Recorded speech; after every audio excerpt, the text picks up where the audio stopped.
So how many of you have been to the movies lately and had to buy some food or snacks? If you have, you know that you probably feel ripped off. I mean, who feels good paying $5 for a bottle of water? You feel bad, it's not fair. Take that feeling and multiply it by 1,000. And that's what exhibitors feel at trade shows every single time they attend. I know because I'm going to one in about 3 weeks, and after spending thousands of dollars to just be there, they're trying to charge me ridiculous money for everyday things like internet, electricity, tables, and even chairs. We're here to make the world better for exhibitors. Before I get into telling you how, let me tell you a little bit about the industry. There's about 30,000 trade shows that happen every year globally. At those 30,000 trade shows, there's about 3 million exhibiting companies.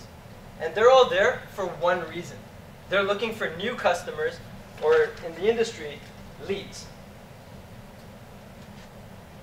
Let me tell you about the players of the trade show market. You got the trade show organizer, and they're the ones that bring everybody together. You've got the exhibitors, which again are looking for new customers. And then you've got attendees, the ones that these exhibitors are trying to solicit. In a perfect world, the exhibitors would get the contact information from the leads. Makes sense. You're there, your customers are there, you want that information. But the problem is that there are these data hostages companies sitting in the middle. Okay? They stop you, the exhibitors, from getting that lead data, and the way they do that is by offering registration software for free to the show organizers so that they capture all of that attendee information. And now if an exhibitor wants it, they have to rent these outdated scanners and pay tons of money for it. So we want to change that. We want to stop this exploitation of exhibitors. How are we going to do that? We're going to get rid of these scanners. You don't need them. That technology is outdated.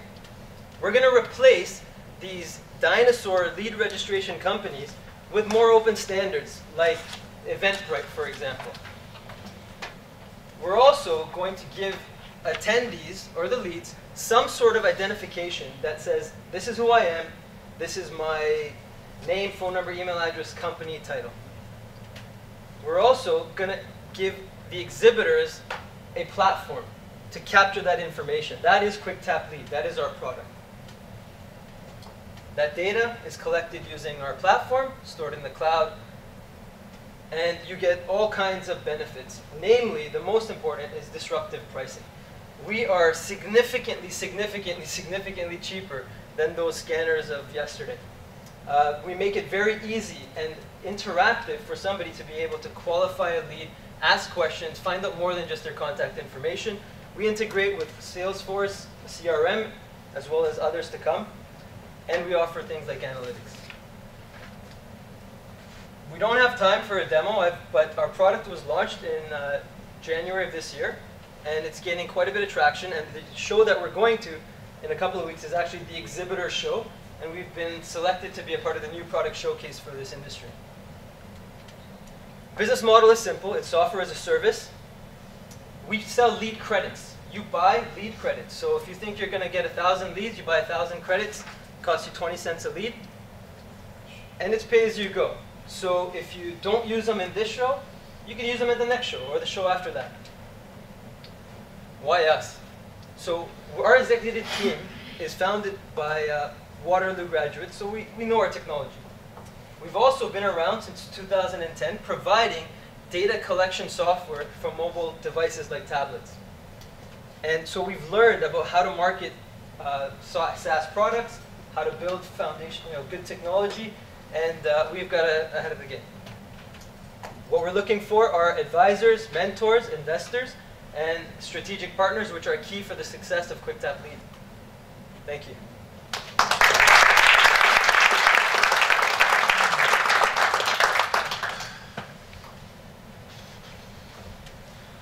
So, good presentation, thank you. Nicely delivered at a good pace. You really had me at the opening, because having lived and died on many of those floors over the years, everyone here hates them. Anyone who's been there hates them. But it was a bit of a bait and switch because you opened up with the real problem, which is this ridiculous union power and organizer power, which is their #1 business model. That's why they exist. That's why shows exist, is to make money off us unsuspecting, not unsuspecting, off us people who are trying to get the customers. Okay, so it's sort of, so you talked about that problem, but then you switched and talked about a much simpler problem. And what I thought you were going to do was you were going to say how you were going to give this technology to the organizers to reduce their cost, share revenue with them, make them happy, make you happy, and make everyone else happy. But you didn't. At the end of it, I thought you're going to get killed because, like, almost physically killed, if you've ever dealt with the Philadelphia show organizers and union bosses who will come in and say, no, I don't want that here.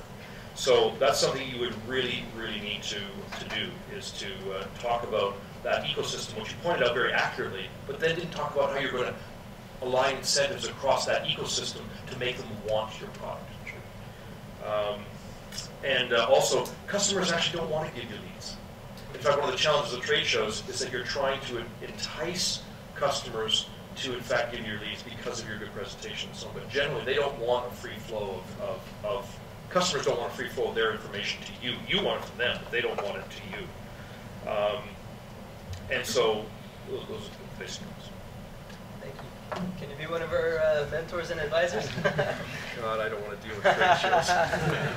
You can talk to me, but I don't know that I want to do it. The picture that you displayed, you have the show organizer, but in fact, a lot of the rules are set by the venue, not necessarily by the organization that is putting the show together. And that was kind of overlooked. But I have trouble understanding why attendees, and this is the other point, would cooperate with providing this information in the first place. I understand the appeal to exhibitors, but the people who are the targets have to do something to cooperate, and they're not going to see that it's in their interest, I don't think. Excellent. These are all very good points, and again, due to the time constraints, I kind of cut them up, but now I know for Saturday this will be very important to highlight. Good presentation, but I do think you effectively wasted a lot of time up front explaining what a trade show is. I mean, any audience you're going to present to will know that already. So unless you're going to link it to other things, you really don't need to tell us how trade shows operate, like at that high level. I would think any professional audience you're presenting to knows that. Yeah, just very interesting. I'll comment that I'm unclear on how big this particular slice of the problem is. At Intel, for example, we have, now we're a big company, so most of our costs are going to flying people over to the trade show, the booth cost setup and all that.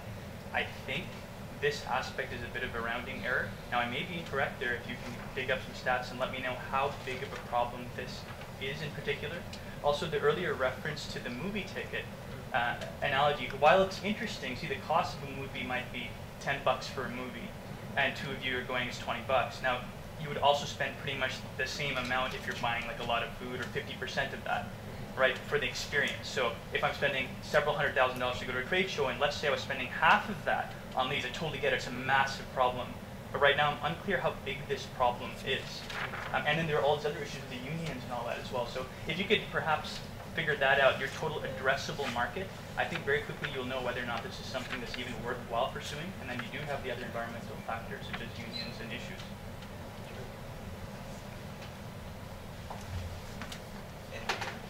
Just some tip for Saturday. I still don't understand what you're doing, but that's fine. I don't get trade shows, right? But you said a statement there that bothered me a lot. Like, I don't have time to show you a demo. Then why are you here? Right? You're here to sell me on either buying or investing in your product. See what I'm trying to say? No, absolutely. Yeah. Invest 30 seconds in showing me how your product works.